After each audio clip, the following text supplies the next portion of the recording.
Ne serait-ce pas merveilleux de retrouver les sensations qu'on a quand on part en voyage simplement en flânant près de chez soi, dans son quartier?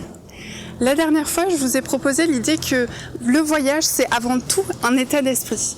Aujourd'hui, je vous propose 5 astuces pour retrouver justement cet état d'esprit de voyage.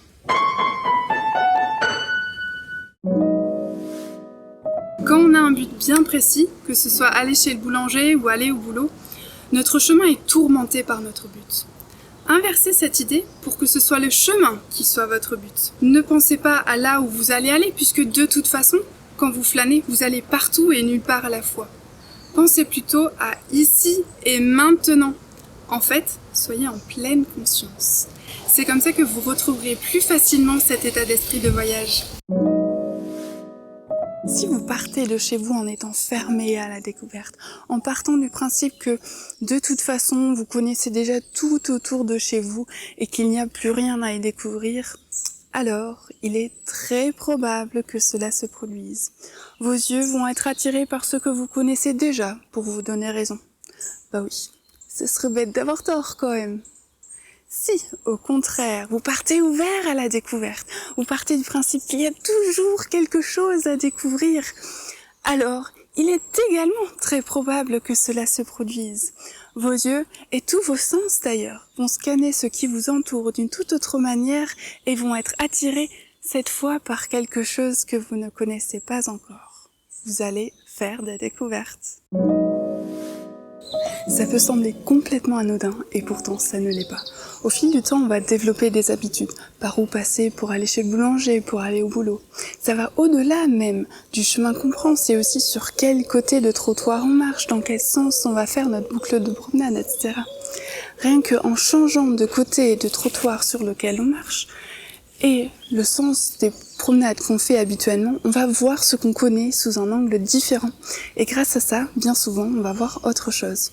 À ce propos, j'aimerais partager avec vous une expérience personnelle. Quand j'habitais à Brême, une grande ville en Allemagne, je passais assez régulièrement devant un endroit que je trouvais pas spécialement spectaculaire. En fait, c'était des bâtiments gris et j'aime ni le gris ni le béton. Une fois, il se trouve que j'ai fait le même chemin mais en sens inverse. Et là, j'ai fait une grande découverte. En fait, sur un côté de mur que je ne voyais pas dans mon sens habituel, il y avait un immense graffiti qui prenait vraiment tout le mur. Et c'était beau!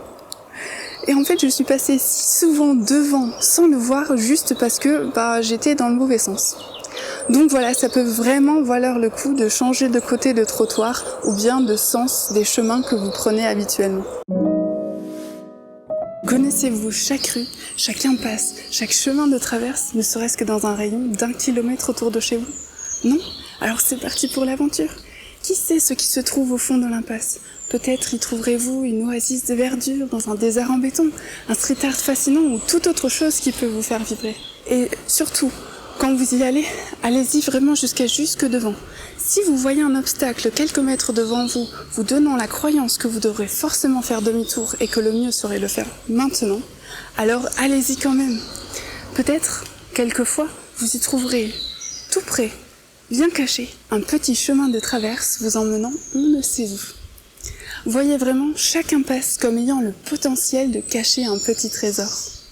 Et surtout, ne vous arrêtez pas à une petite déception. Si vous n'avez pas trouvé ce trésor ici, vous le trouverez forcément ailleurs. Dites bonjour en souriant aux gens que vous croisez, même ceux qui semblent complètement perdus dans leurs pensées. Le voyage, c'est aussi la rencontre avec l'autre. Bonjour. Bonjour. Ça peut être le début d'une discussion passionnante. Quelques mots suffisent parfois pour engager la discussion avec une personne avec laquelle d'habitude on n'aurait jamais eu l'occasion d'échanger.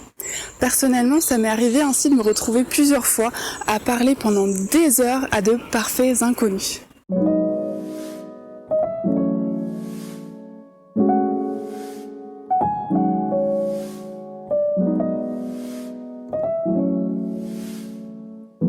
Merci beaucoup d'avoir regardé la vidéo jusqu'au bout. J'espère que ça vous a inspiré à flâner autour de chez vous. Et si c'est le cas, je serais très reconnaissante d'avoir un petit pouce bleu de votre part et peut-être un abonnement si vous n'êtes pas encore abonné. Je suis aussi très reconnaissante de tout le feedback constructif que vous pouvez me donner, donc ce qui vous a plu mais aussi ce qui ne vous a pas plu. Et là, un grand merci déjà à toutes les personnes qui m'ont donné ce type de feedback. En ce qui concerne les astuces pour rentrer dans cet état d'esprit de voyage, j'en ai quelques-unes d'autres en réserve, mais je voulais juste pas que la vidéo soit trop longue et surtout que je sais pas vraiment en fait si ça vous intéresse. Donc si ça vous intéresse, n'hésitez pas à me le partager dans les commentaires si vous en voulez plus. Et parce que pour avancer, c'est toujours bien de se mettre en action, je vous propose dans les commentaires de partager laquelle de ces 5 astuces vous l'a le plus inspiré et que vous comptez mettre en action dès la prochaine promenade en flânant dans votre quartier. À bientôt pour une première micro-aventure ensemble.